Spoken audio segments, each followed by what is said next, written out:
about snook or anything in the bay. Awesome. So without any further ado, Captain Travis.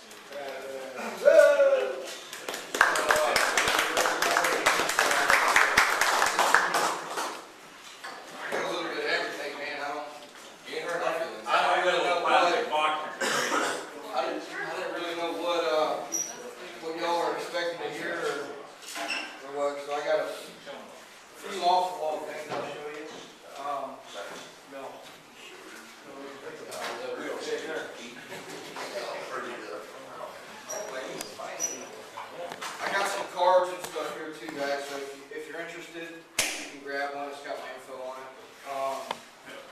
You real quick for that redfish tournament? What's that? Are you available for the redfish tournament?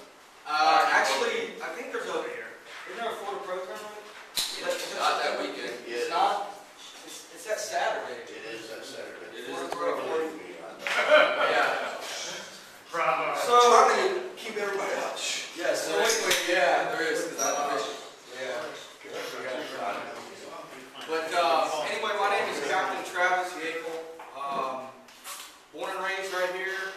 Born at Tampa General Hospital. 7 hours later, I was at my grandmother's house on Apollo Beach on Flame Tree Drive. So Fishing. pretty much.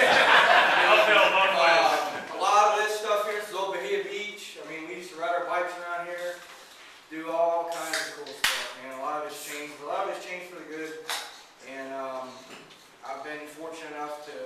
I moved away for a period of time during middle school and high school, but as soon as I could, I moved back here.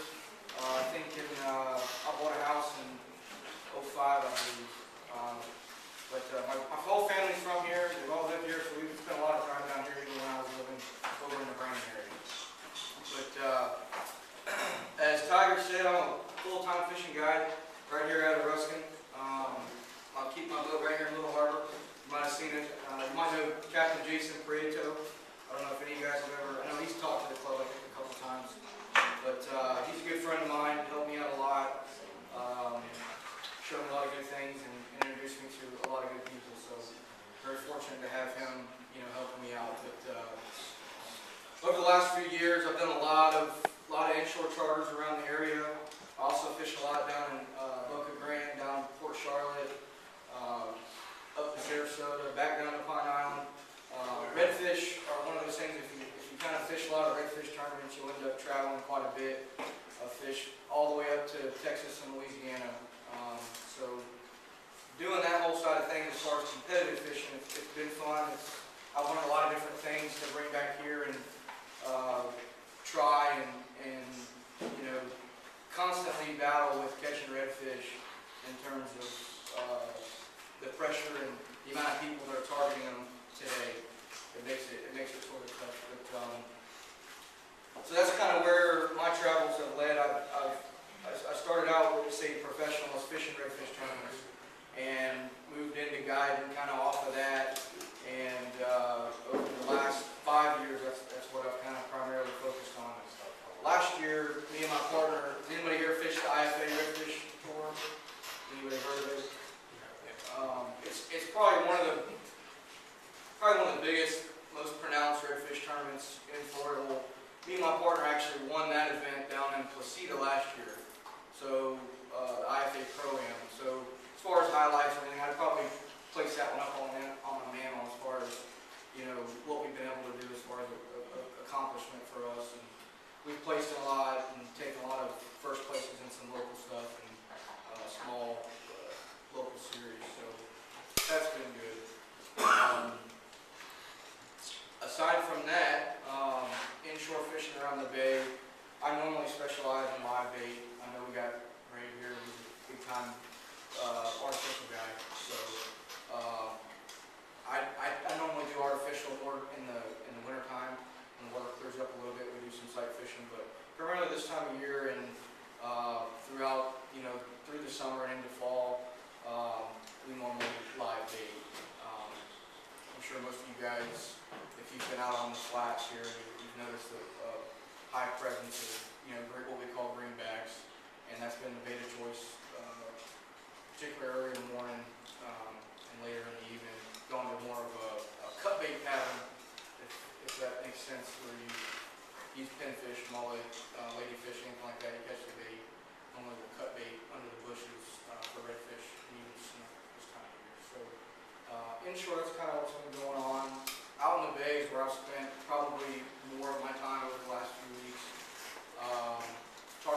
been good, shark fishing's been good.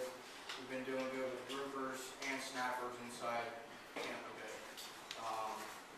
We've got a big push of threadfin pods that have moved inside Tampa Bay and concentrating around those areas where there's a lot of those threadfins has really produced some successful days out in the bay. Spanish mackerel, we've even had a few kingfish on, smaller kingfish this time of year when it gets real hot. We'll get some inside the bay. Normally 30 pounds is probably the largest I'll see, 30, 35 pounds. Those guys are starting to show up. Still getting some cobia. They'll pop up in some of the chum slicks and stuff like that. So in the bay, that's what we've been doing. And quite frankly, that's been a little bit better fishing as far as action. If you really want to fish inshore this time of year, I recommend fishing, you know, as Tiger says, you guys are going to launch at 6 a.m. Well, you got about an hour before fishing really starts to peter off because it's maybe not that time of year, but this time of year,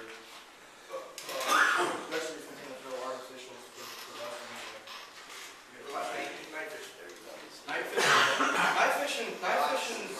Night fishing's good. A lot of the bigger snook are coming off. There's like a couple different stages of spawn. I think some of the fish are starting to come back. We're seeing some fish, you know, even up in some of the marinas and stuff like that. Some larger breeder fish that are starting to show back up. But most of the schools of the big breeder fish are out by the passes and off the beach and off the shore. Still, you know, performance spawn. We're coming up to either tonight, I think it was a new moon, or yesterday was a new moon. And so we're just coming off of it. I know I've been fishing the outgoing hill tides and those have been really good. So I know that if any of those fish are spawning later into July or middle of July, they're probably doing spawn like in the last couple of days on these outgoing tides. There is still a bunch of snook inside canals. Yeah, I was in a canal. Under dock lights. Yeah, They're going to remain there. Yeah. As long as you're getting some fry bait pods. I don't know, Apollo Beach this time of year gets a lot of fry bait pods up in the canals. Even up here in the river, we get some glass minnows and some fry bait pods, and especially up by Shell Point. There's some slopes. I was in a canal the other day and they were all in. Yeah. So, large, a lot of small ones, Yeah. but there were some. There's some good ones. Yeah, for sure. Where I live, you can good dark lights everywhere, and you can see them. I mean, Big ones. Still got some big ones. Yeah. I mean, I know out by like beer can stuff. I mean, there's some deeper, you know, channels off of sea cut out there that the fish just roll out from Apollo Beach and they'll go out in that area. Get so much fun out in there. They want to hit it. They're real particular what they want to hit. Sure. Yeah. Yeah, dogfish can be a little picky to eat. A lot of times I like fishing them really late or early. I want to look at it, but you know that real peaceful time of the night. A lot of times a hand-sized pinfish or a big, you know, they want a big bait generally. If you're not, the other way to do it is to kind of whip one out and put down a piece of cut bait. Yeah, they already got a lot of A cut mullet or a cut ladyfish. A lot of times big snook that are hanging around docks are eating off of fillet tables or eating carcasses. So, you know, they may not eat it instantly, but the bait that drops down and is sitting there, they'll suck it up. You know? So will the catfish. So, yeah. Well, we know where some big snook is, so nice carcasses. There's a few of them around. So anyway, guys, I mean, that's a little bit about me. I was invited to come talk to you guys by Steve here. He knows my wife, Optical Outfitters. If anybody's familiar, right over here in Merritt Bay, the eye doctor there is my wife, Dr. Kathy, and they were at a luncheon or a coffee for the chamber and rub shoulders, and I ended up running into Steve at the Pigs in the Parking Lot. So just through the community, we ended up touching base, and that's how I ended up here tonight. So I appreciate you guys for listening to me, coming out, and I hope that I can answer any questions. How do you get redfish to eat on high pressure with artificial lure? On high pressure with artificial lures. Throw a live bait. That's how. Normally you're talking post front fish,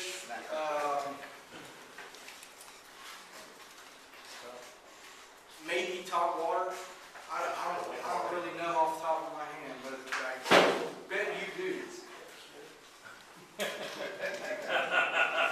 He's not willing to share. I tell you what though, Ray. It's hard for me to come away from a DOA cow number 313 gold glitter. And I won't keep that one secret from anybody. You can read it, articles from a couple years back. If you look at my tackle box, I do a class for school for Dave, and I just got back from home in Louisiana, fishing redfish tournament, and I really wasn't like super prepared for the class, but what I had was my bag that I just got back from Louisiana, so I thought it was cool. So this is what I used, and I slapped it on the table. And I just started taking stuff out, and I said, well, this is what I've been using. And it was like 4 different colors, but like 300 packs. And it wasn't hard to tell what it was, what I was doing. And I have a light pattern and I have a dark pattern. And I bounce back and forth between those two. And I'm a soft plastics guy. That comes more from probably just bass fishing as a kid, where I really like to and master kind of that soft plastic approach to particularly redfish, from jig head size to color, even weedless. So all those different presentations, for me, that's the most confidence I have, no matter what the conditions of the fish are. But early light, we like top water, especially if we're fishing mullet pods. We tend to get good strikes, or even go back to just the old faithful old spoon. That's just kind of been our go-to. We're not the guys that have like 400 rods when they leave the redfish tournament. We got like 3 rods, and it ain't no secret. We spend the time on what we're confident in, and that's just how we end up doing it. So talk a little bit more about your dark pattern.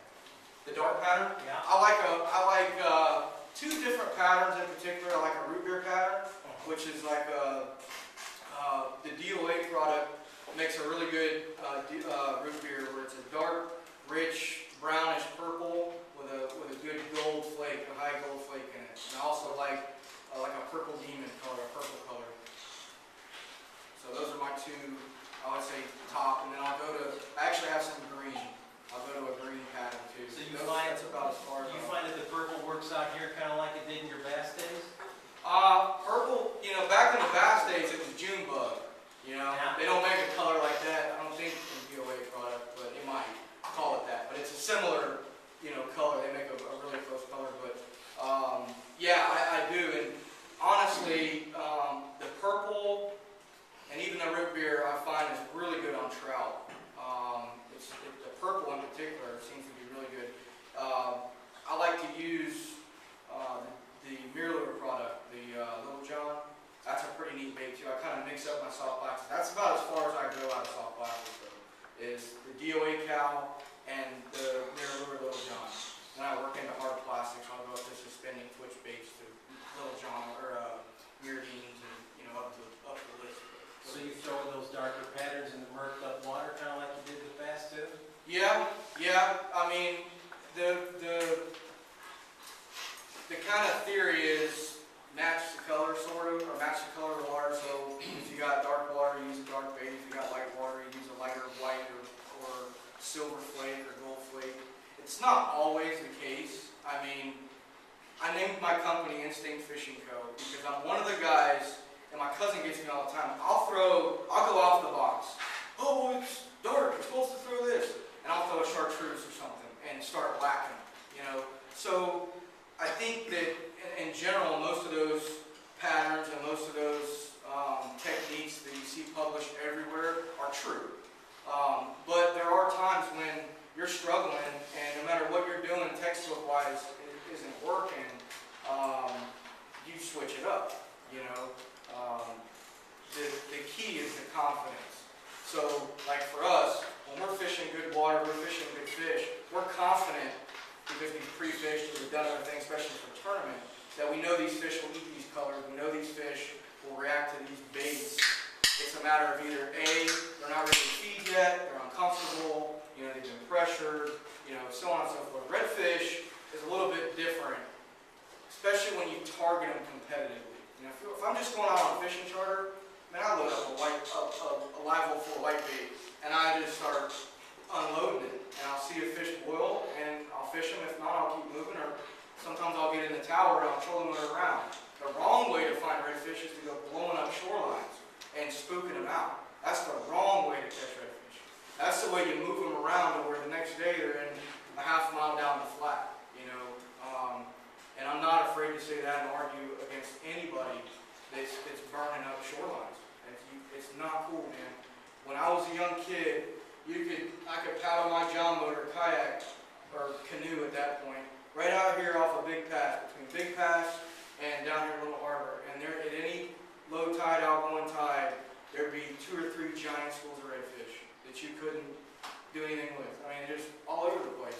And over the years of, you know, not only the grass flats being declined, and then you had sea bug that came up and helped restore the grass flats. Good family friend of ours, the Andersons, came up with a way to plant the grass and grow the grass grinders. A lot of people that haven't been here don't know a lot about kind of all the things that have been done for Cockroach Bay. That's why it's so protected, is because it's an area where seagrass exists, good seagrass exists pretty good ways up in the bay.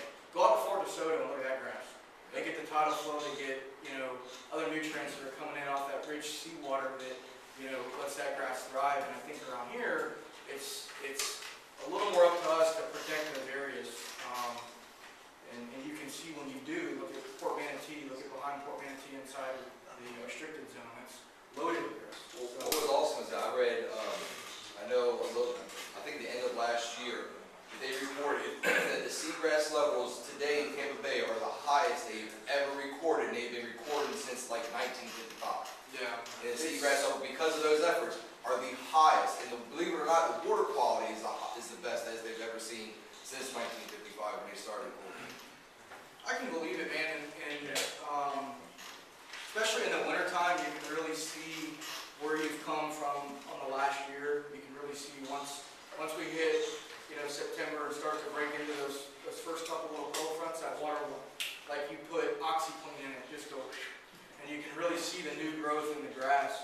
I know with me, there's certain areas where I'll fish a pothole, a sand hole, and it'll be there 1 year, and you'll go back to fish it, and it's gone, and you go, that thing was this big, you know, and now it's just this little hole that's not even worth fishing. And so, We can tell definitely during, especially in the wintertime when Brandon and I are duck hunting. yeah, Those ducks love that grass because Yeah. they love eating the snails and the crustaceans that are growing on it, and you can always tell where the big patches of grass are.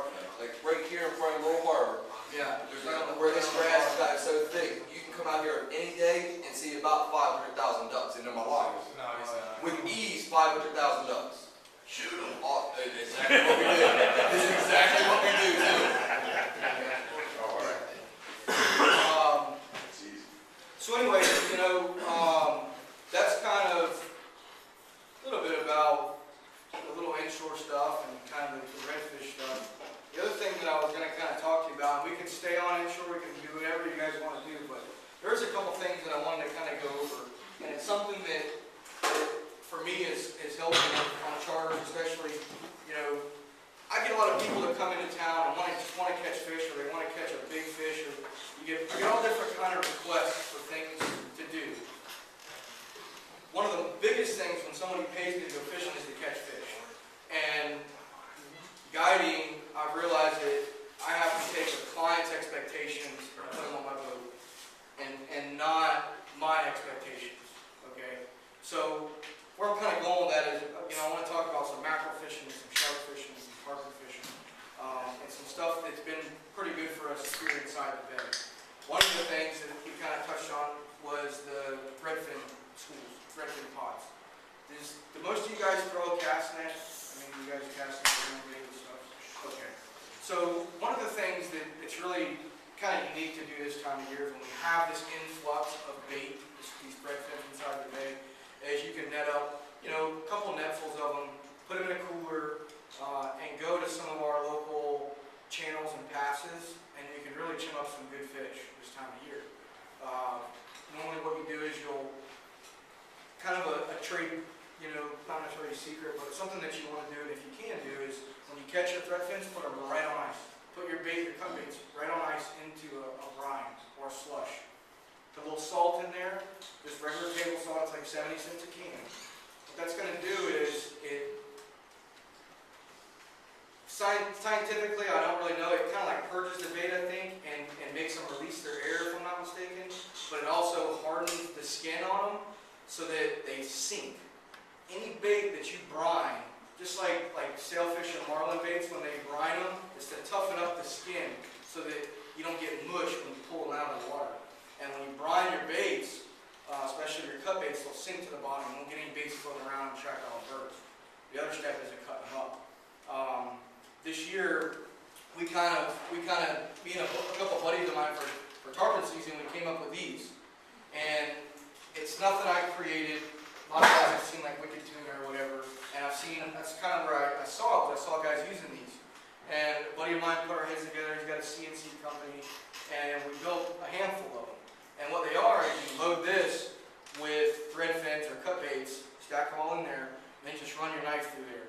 And in about 2 minutes, I have a 5-gallon bucket full of perfect size 1-inch pieces. And I'll anchor up and I'll just start pitching them off the back of the boat. Almost identical to what you'd see on TV for like Wicked Tuna. That type of fishing, right now in Tampa Bay, you will catch something. Whether it's mackerel, whether it's cobia, whether it's sharks, maybe you get a shot at tarpon. It's just the way you catfish. I mean, generally don't catch too many catfish out in, say, 18 to 40 feet. But I'm sure if I tell you, Why don't we have a like, catfish tournament? I'm good at that. We should. Tony can start. We're on to something. Most fish ever weighed in. But anyway, where I was going with it is, I talked to Jason and I do a radio show, and we kind of bounced back and forth, and we rubbed shoulders with a lot of guys in the community, and we talked, and I try to hear what people were saying, and the questions that they're asking me, and what am I doing when the water's real hot, and how am I still catching fish, and, you know, where am I going on low tide, and all this kind of stuff. And so that's where this kind of comes into play, is I'm not doing anything special, I'm not doing anything fancy, but mangrove snapper, as Tiger mentioned, are hot in the bay right now. If you've got a good bottom machine, you can get on the edges of these channels. A-cut is good on the north side, Port Management Channel, C-cut right out here in the 2 reefs. Both of those places have a good concentration of structure on the bottom, and you can mark that structure and get over top of it or get off up current of it. And if you get a chum slip going like this, you'll draw them fish right off of that structure, right to the top, right to your back of your boat.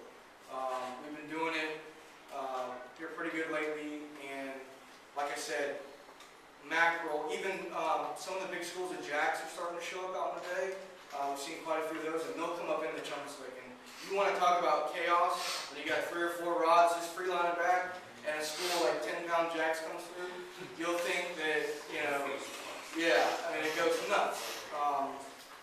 But again, it's one of those things where it's fun fishing. It's a good time if you want to go out and catch fish. It might not be what you were expecting to catch or what, you know, your lifetime trophy. But this time of year, sometimes you have to settle for going out and having a good time catching fish, because sitting inshore, no wind, no tide, and a foot of water I marked 93-degree water the other day. I mean, it rained on us 2 days tarpon fishing, and my guys were like, man, it's getting cold. I was like, put your hand in the water. And they're like, oh. It was that hot. I mean, the water's hot. So a lot of times these fish will, you know, the fish that will feed will move to areas where the cool water happens. Now, another kind of trick, and that's why we talk about early morning being a little bit better. When you come around noon and full moons in June and July, you get what they call hill tides, which are very strong outgoing tides. Everybody familiar with the hill tide? What's the hill tide?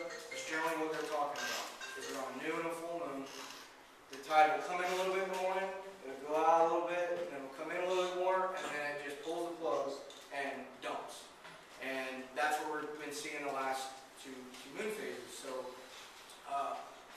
bay's been really good. For me, fishing inshore where I'm fishing, hasn't been good.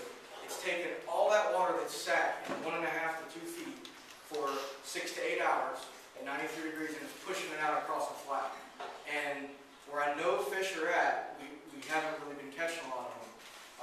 And I think it's attributed to this really hot water that we have sitting on these flats when these outgoing tides. We talked about maybe getting a little more rain might help. Kind of cool some of that water down, especially coming out of our river systems.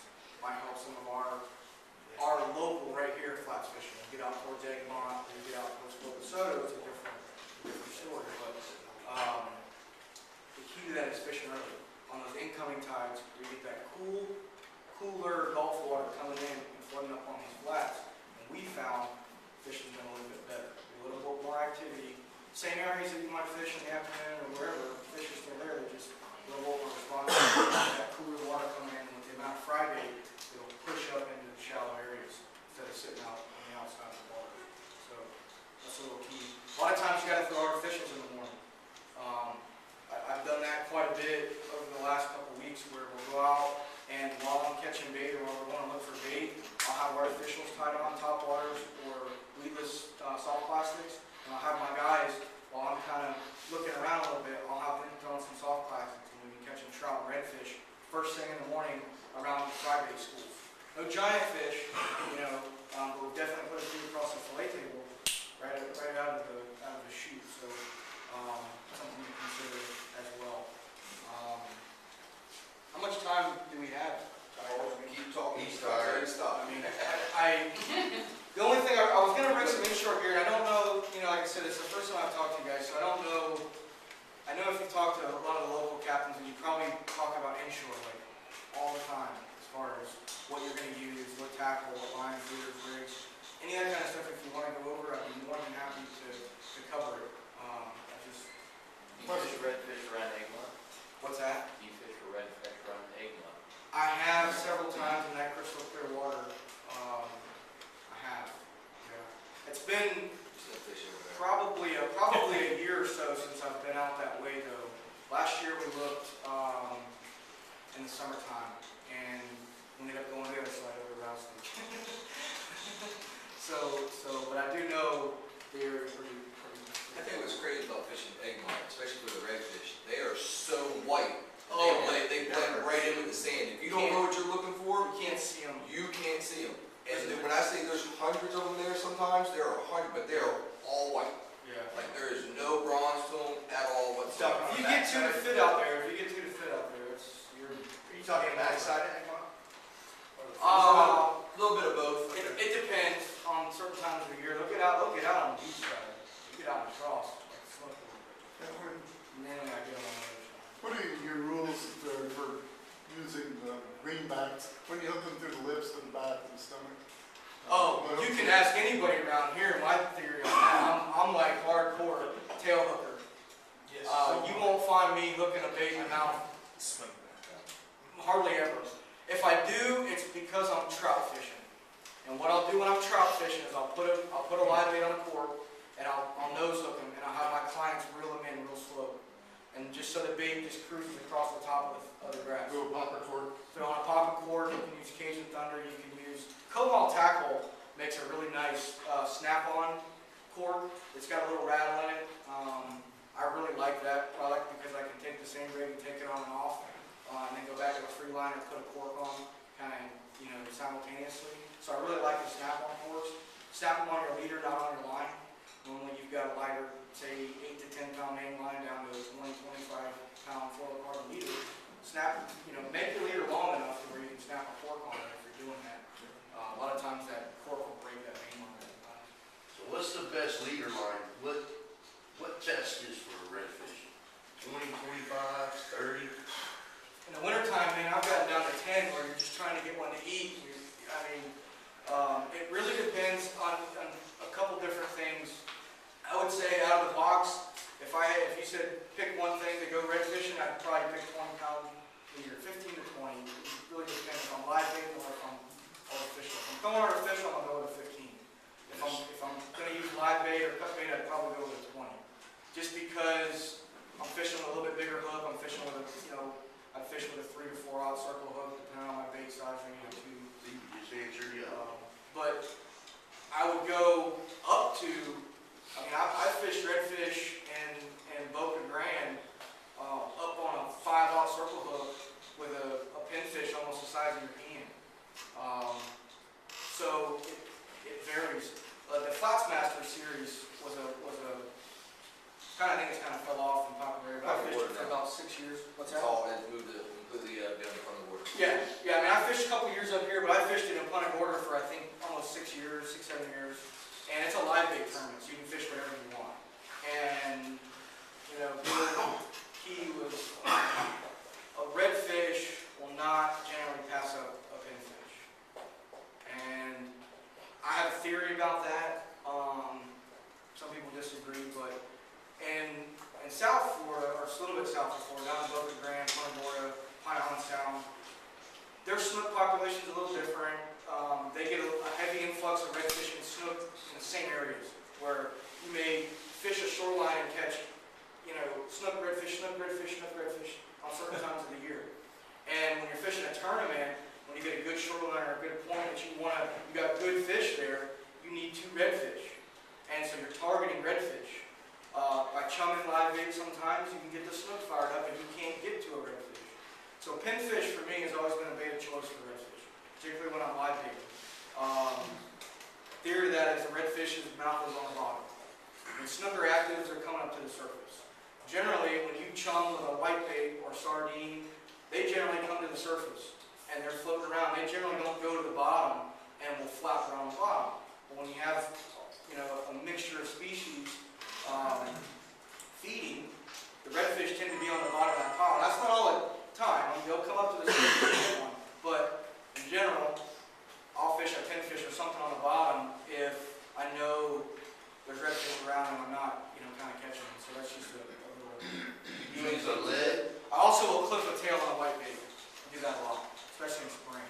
I take a big whitebait, cut the tail off, just to where it almost bleeds a little bit. Tail hook it and throw it out. What it's going to do is generally it'll flap to the bottom and we'll do a circle right on the bottom. And a lot of times redfish, when they eat on vibration, so you don't want to kill it if the fish are actively feeding. But if you cut a tail on a giant whitebait, it's like a fan down there. And a redfish will sense that and come on. I mean, we do a lot of redfish in the springtime on that I attack. can give you another tip on that. Towards the end of the month, the bait's going to get small. And I can't remember whose TV show I saw this on, but I saw it one time and I've used it for at least 10 years. When you get small baits that are 2 inches or less, if you hook one in the nose and one in the tail, they will actually turn so that it looks like it's more like this. They call it a teaser rig, or that's what that guy called it. And I've had that work. I showed Jim Clark how to use it one time, and he wouldn't do it, scared it would work. I said, all I ask you is, if it works, call in and tell Michael about the teaser rig and tell him you learned it from a really good Southshore Angler. That's all you had to say. He's used it since, but I know that it does work, and especially if you've got like kids on the boat or whatever, they're not looking for that. They're looking for something more like that. Hook one in the head and one in the tail and just let them go. And they will, when Jim threw it, he had a cork. The cork did not hit the water. The trout had it and took the cork underwater. That's how good it works. It's now known as the Steve Hoffman teaser. Sponsored by. And he's right, man. I mean, especially being a live bait guy, I've showed up to the dock plenty of times with bait like that and a handful in there that you can actually put on a hook. And that's just how the game is this time of year. Especially the last 2 weeks have gotten better, but 2 weeks ago, man, it got pretty tough to find, you know, enough baits for me to take 4 people out for a half day, 6 hours, and go fish. You know, it got a little tough, but we made it happen. That's where we went snapper fishing, mackerel fishing, even grouper fishing, tarpon fishing. So that's by knowing the different things you can do and not being so zoned in. Tampa Bay is like one of the coolest places to fish, man. I mean, there's so much diversity here that most of the time, every day, there's something you could do. might not be the best fishing, but there's something you could do out here in the bay, whether it's out in the bay, on the flats, up by the power plant, you know, up the rivers. There's so much that we have that if you know all the tools and kind of start building your collection of tactics, you can kind of piece it together and catch fish all year round, you know. So, We do fish with that pinfish for redfish. Do you manipulate that pinfish at all? no. No? No, you hear a lot of guys go, oh, I cut the fins off, and I do this, and I do that. No. That thing will eat that pinfish like you wouldn't believe. Where do you hook? Scott Love's been fishing with me a number of times, and it's kind of funny because, Scott, you've witnessed this firsthand. We were fishing an area down by Pontypoint Creek, and we were in a local redfish tournament for the Dover Ropers Association. Snook, snook, snook, I need an redfish. And we're sitting there, and I'm fishing this one little bush, and I seen a redfish come out and go back in. I said, there's one down there. He goes, wood. And I said, come here. So I got over in the live well, and I rooted out a pinfish. And within, what, 5 seconds? Yeah. I pitched that pinfish up underneath that bush, and it scuttled underneath that bush, and instantly he got eaten. And I can guarantee you, because he'd been fishing there for like 10 minutes, if I'd have thrown a whitebait in there, he'd got a snook. Because it's just what was going on. I've done that on my dock, And and it's, you know, you throw a pin, I always throw pinfish. yeah. I'll leave them sitting out there. They might sit out there for an hour, I'll go cut the grass and come back and, you know, you got a 35 foot Travis, where do you hook it? A pinfish? I hook them just below their anal fin, I guess you could say, right past the old poop chute. And I hook a circle hook. Normally on pinfish, I'll go to about a 5/0. You know, because normally generally I'm using a larger size pinfish, but at least a 5/0, generally 4 to 5/0 circle hook, right behind is the old poop chute. And a technique to fishing pinfish, I've taught quite a few of my clients this, and I made them believers. But I'll take a hand-sized pinfish. I mean, the size of your hand, no joke. On a rig like this, you know, with a 5, 6, 7/0 circle hook, depending on the size of my bait. I'll tail hook them, and I do what I call driving a bait. And in the river systems and in deep water channels, a pinfish will always go to the bottom. Generally what they'll do is when you throw a pinfish out, live pinfish, free line, no weight, no nothing. It'll swim to the bottom generally, and then it'll sit there. And it'll wait. And if it finds a rock, it'll go sit on that rock and it'll just sit there. The key to that is you gotta drive that bait. You gotta know where that bait's at all times. So all you do is you just tug on your line. You don't pull your rod up, snatch him up out of the water. You just pull on him like that. And when he's tail hooked, the instant you touch that line and just bump it like that, he'll scurry up and he'll start swimming again. And then he'll sit back down. You can bump that line and he'll jump up and he'll start swimming again. And time again, I've caught a number of big snook doing that with pinfish. And in fact, inshore, that's how I fish pinfish. Over a sandy bottom or a grass bottom, if I free line pinfish, that's exactly how I fish them. If that doesn't work, you reel him up, you get a pair of scissors out, and you chop his head off. And throw him back out there. That'll work. Something like that. You know? But that's the biggest part. Real quick, the one other thing I'm just going to cover, and then I'm done, unless you guys have something else, is this is what I'm using for tarpon inside Tampa Bay right now. A lot of guys from the radio show and stuff ask me what I'm using as far as gear. This is a Shimano Torres product. I think these are the 8-foot. I don't know if these are. I got a couple different ones. Yeah, this is the heavy fast. So it's got a little bit of flexible tip on. I generally try not to use anything less than 8 foot on a tarpon, especially when I'm fishing out in the bay. This is an 8,000 series Spheros, Shimano Spheros. This is generally what I'm using for cut bait, cut threadfin, cut mullet, even a cut pinfish will work for tarpon as well. Set up about a 4-foot bimini twist, and that's kind of a fancy knot, but it's basically a knot that gives you a shock leader down to 60-pound fluorocarbon. Tie a double uni on your fluorocarbon. You got a bimini twist here. Normally about anywhere from 5 to 6 foot, generally good. If you want to go a little bit longer, if you're getting sharked up, I might put an extra foot on there. If I'm catching some sharks in between tarpon bites, just so I got some leader in case I break down. So I don't have to tie the whole rig again.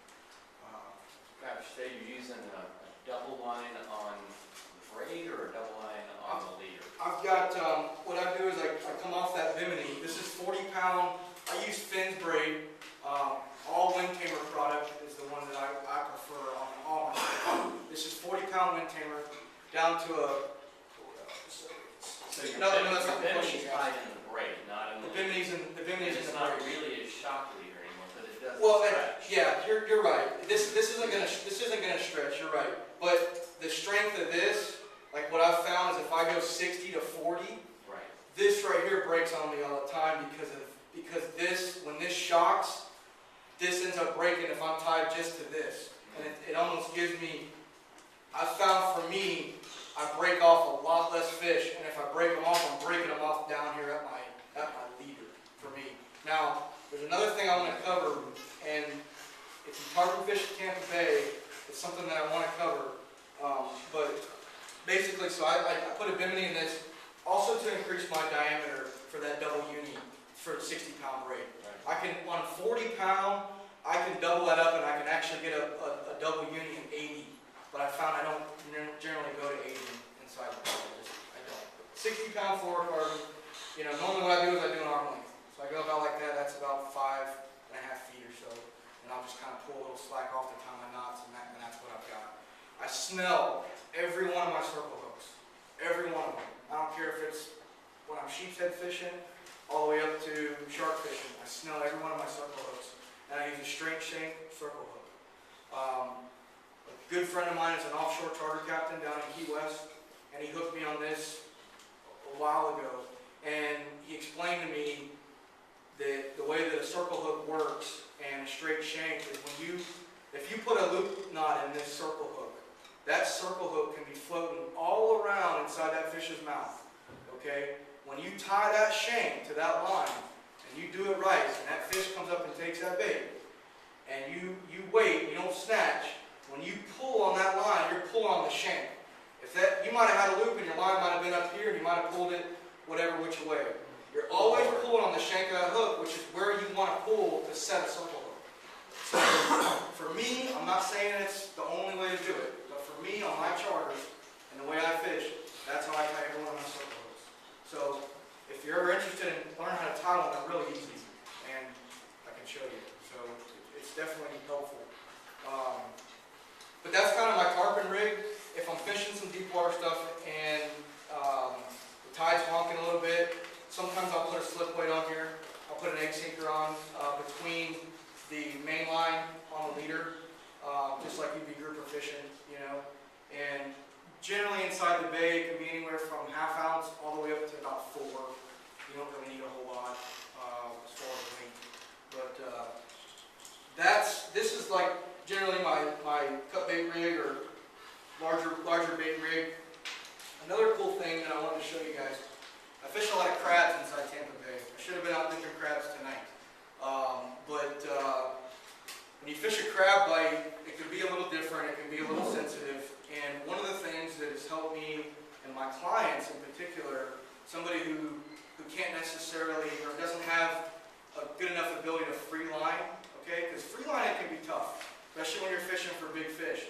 In other words, what I mean by free line is I have an open bail and I'm just letting the line come out, right? I may do that with a cut bait, I might do that with a live bait, and I'm going to let that line just keep going out.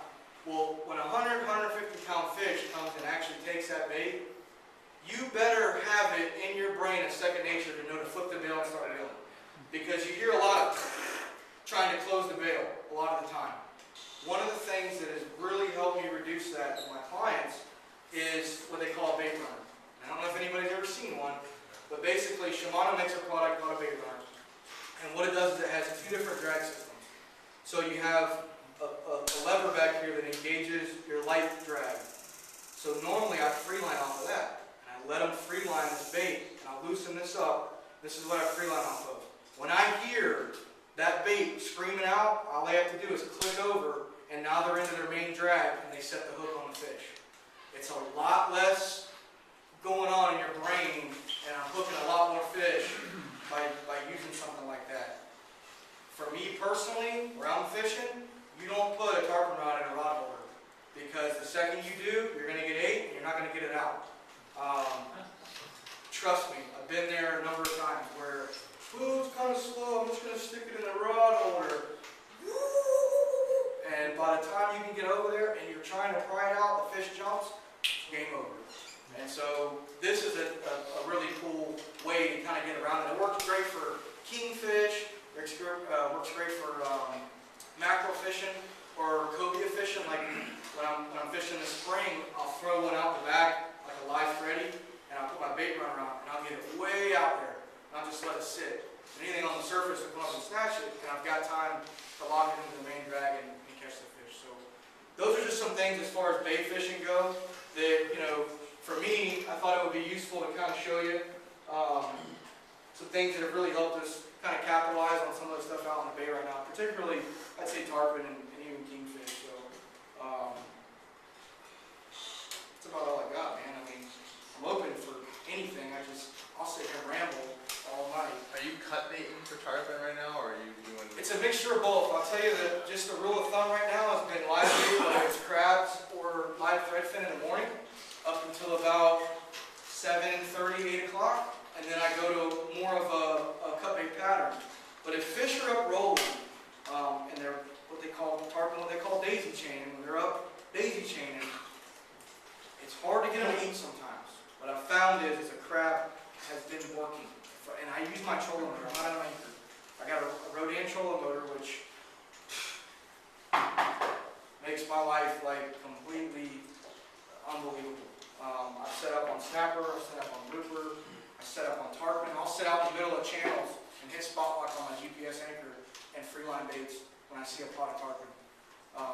And then if we hook up, you know, you definitely go out for the fish. And real quick, before I forget, I got one more thing. Because this actually just happened not 3 days ago. And I want to tell you guys this.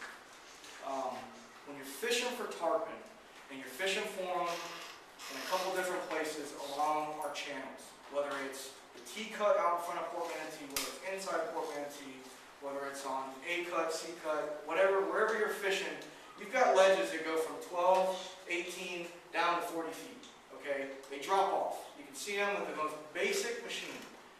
Generally, that's where the tarpon are running. They run on the edges of these channels, and they travel through. Some areas they'll lay down, and they'll sit for a while during current rips. Where I'm going with this is, I was fishing a particular area where I've been fishing for about a month. Where was it? What's that? Where? Right out here in the water.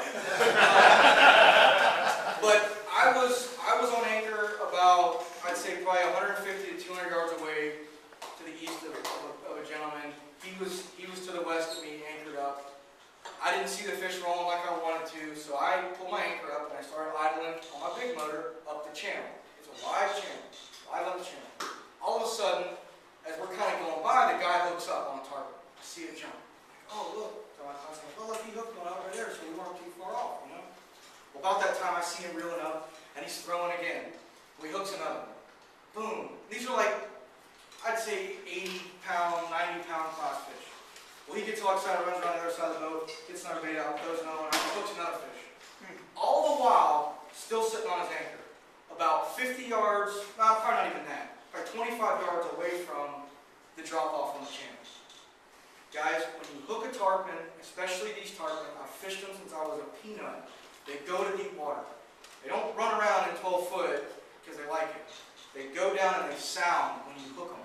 You have to come off your anchor or you're going to break off every fish, tarpon-wise. I promise. I've been there, I've done it. Well, as I'm coming by, this guy jumps up on the bow and just unloads on me. I was yelling at him, get off your anchor. You're going to lose your fish. Get off your anchor.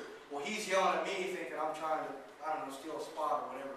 So we went up a little bit west of him, set up anchor another 200 yards down. I anchored up and I told my clients, I said, how much you want to bet he loses all 3 of those fish? Nah. Well, it was like whack-a-mole. Every one of the fish went off into the channel. They got too far away from the boat. They sounded. He's up in like 12, 13 feet of water. They're down he wasn't using an anchor ball. No, he didn't. He was actually, in this particular area, I don't want to give it away, but he was power pulled down. Okay, so, Jeez, that's that's the first thing they do, especially these larger post-spawn fish. People don't realize that most of the fish inside Tampa Bay, if you get on the right ones, they're big. We caught 2 last year over 200 pounds. I mean, right out here. They're big post-spawn fish. And I just don't like seeing, there was 2 things I didn't like about it. Was number 1, he didn't do his clients justice because he didn't know what he was doing. And number 2, that's three more fish that have, God only knows how much line they have hanging off the back of them for no reason. Because he wouldn't just go catch 1 fish, he would adjust his clients. So, or do, you know. Was his boat yellow? What's that?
Farther south.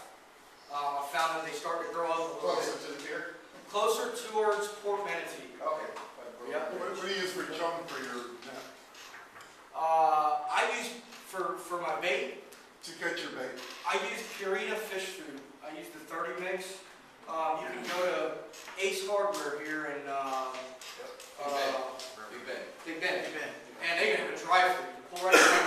$30 for a 30-pound bag. You know, if you're going to be using it, definitely do that. It normally fills up about 2 5-gallon buckets. So I can take 2 5-gallons and fill it up. And make sure you keep it sealed up. Yeah, the ants will get in it. Yeah. If you get it wet, it'll hold. You know, so. How do you mesh? How do you use it? You just I'm toss it not out? using a cord. Realize what size net. That's important too.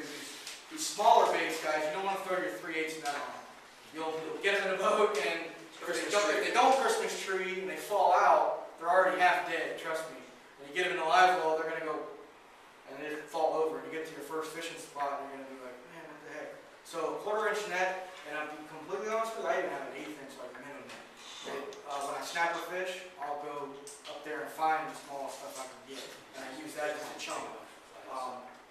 You're gonna cut it up. If you brine it, right when you catch it, put some salt, some good ice on it, it'll go right to the bottom. They'll harden up, not hard, but they won't get mushy on you. That's what that's. Did you use a chum bag on that carrying stuff? Normally you don't. What you do is you mix it up. What I tell people is like an oatmeal consistency. You don't want it. You don't want a lot of powder where you're just powdering the surface. Normally you mix it up like an oatmeal consistency. And my preference is when I flick it out, I like it to hit the water and almost make a little cloud. Make a little cloud. And generally what you'll do is you'll draw, you know, smaller schools of bait in. You want to make sure that, you know, if you're depending on what size of the net you're throwing, that you've got enough there to be able to, you know, throw the net. You want to try to throw the net as little times as you can. Not only because of the grass, but just because it sucks. And the trick to throwing that chum is don't throw the chum. When you throw out those, like a lot of people I'll see, they'll pull like a whole handful out there and just throw it out there in a big plump. You'll catch bait like that, but if you sit there and honestly just put your fingers in and then take your fingers out, just flick it out just like this, and do it for about 5 to 10 minutes and let them come in, you can throw your net twice and be done. Yeah. But the more you sit there and throw a great big glob of it, it's going to cause a whole bunch of weight, a whole bunch of noise. They're going to disappear. You can have a whole pod sitting on your cloud, and you throw that one more, I can get one more in there, get more in there. Next thing you know, they're gone because you made all that noise. So just stick your fingers in, just be able. That's the way the consistency goes. Especially when Dad and I would go all the time. I would just stick my fingers in. If I pulled out a nice big chunk on my fingers, I was like, it's good, and just start throwing it out there just like that. And this time of year, you got to be careful. I've been trying to do like I got a trip in the morning. Me and another local guy, Rick Lyles, are meeting. We're meeting at the bait spot at like 6:15. But what I've found over the last couple of weeks is, when I say there's a lot of bait, I mean there's a lot of bait. There's a lot of small fry baits, schools. And for us, a little trick that I've been using is when I'll kind of troll them around or idle around, and I'll see some better sized baits. I stop, flip a little bit, whatever comes in, I net it real quick. And I'll keep chumming a little bit, and if the small stuff comes in, I'll kind of move around just a bit. Because a lot of times you'll have a nice